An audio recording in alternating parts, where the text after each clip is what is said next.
Hello po, magandang tanghali para sa inyong lahat at welcome sa ating Midday Boost program.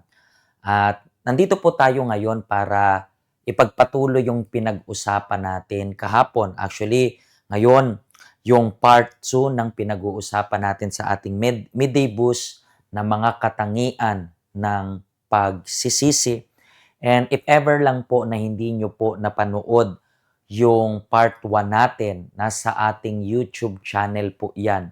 So punta lang po kayo sa ating YouTube, UCKG Hong Kong, and then makikita nyo po yung playlist ng Midday Boost doon. So lahat ng programs natin doon ay available. Okay? So pwede nyo mapanood yung kahapon para at least alam nyo po yung unang katangian ng pagsisisi. Kahapon, napag-usapan po natin na when we talk about pagsisisi, hindi dapat ikaw naninisi. And bakit ko po gusto na malaman ninyo yung message kahapon kung hindi nyo pa man napanood? Kasi magiging connected yung message ngayon sa ating part 1. So, sinabi natin, kahit na alam nyo na yung title, pero kung hindi nyo alam yung explanation, so hindi nyo po magigets. Sinabi natin kahapon na yung matututunan natin, ang pagsisisi ay hindi paninisi. So kung ang pagsisisi ay hindi paninisi, ano ang pangalawang katangian ng pagsisisi? Basahin muna natin itong verse sa libro ng Panaghoy. Alam ko po, rare nating mabasa yung word, ay yung book ng Panaghoy. Pero yung book ng Panaghoy ay matatagpuan, sa English I mean, Lamentation yan, okay? Sa Old Testament. And it's written like this: ang dapat ay siyasatin natin ang ating pamumuhay at magbalik loob sa Panginoon.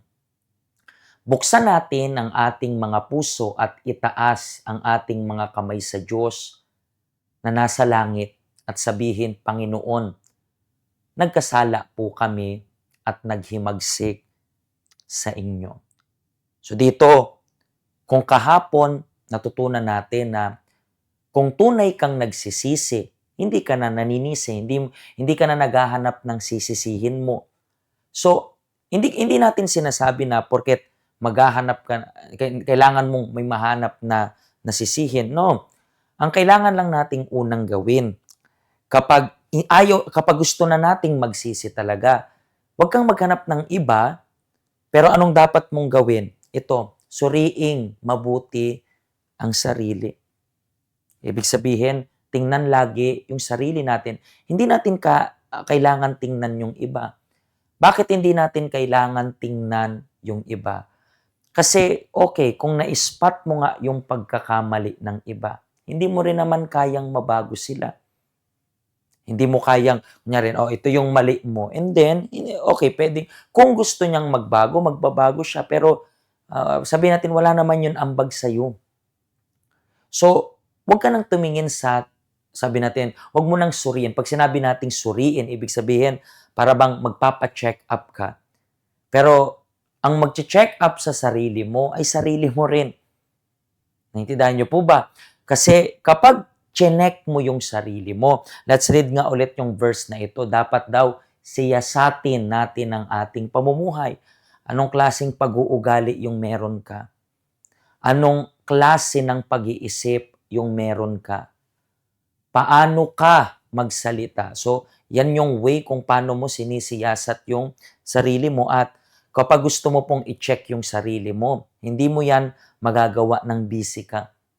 Kailangan mo po na maglaan ng panahon kung gusto mo talagang siyasatin yung sarili mo. Normally, sa time na tahimik yung lahat, sa time na pinag-iisipan mo yung sarili mo, yan yung mga bagay na magpapakita na sinisiyasat mo yung sarili mo. And then, sabi pa, magbalik loob sa Panginoon.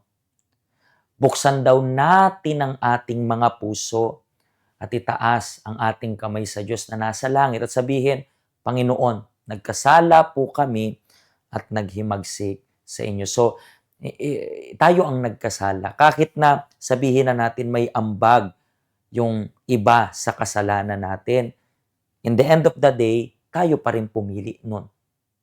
Hindi, 'di ba naalala niyo yung pinag-usapan natin kahapon, sila Adan at Eva. Sila Adan at Eva nagsisihan. na dinamay pa yung ahas. Pero lahat naman tayo merong free will. Yung job law, nagsasuggest lang. At nasa ating kamay kung gagawin natin yung suggestion niya or hindi. Kung tutuparin ninyo kung anong sinasabi niya or hindi, lagi yan sa atin. Naintindihan niyo po ba?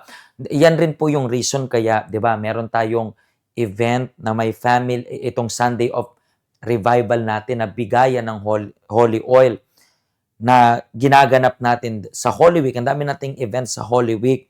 And itong may family at the foot of the cross, alam niyo po na meron yan iisang layunin. Anong layunin ng may family at the foot of the cross? Na dalhin yung pamilya natin sa paanan ng krus. Hindi ipamukha yung mali nila. Kaya nga laging magsisimula sa atin. Yung kaligtasan ng pamilya natin, magsisimula lagi sa atin. That's why, remember this. Kung ang una, hindi ka maninisi, yung pangalawa, kailangan mo na siya sa atin yung loob mo. Kahit paminsan siya yung may mali, believe me, may ambag ka rin sa pagkakamali. Lahat tayo merong free will, hindi na natin kailangan idut-dut yan sa iba.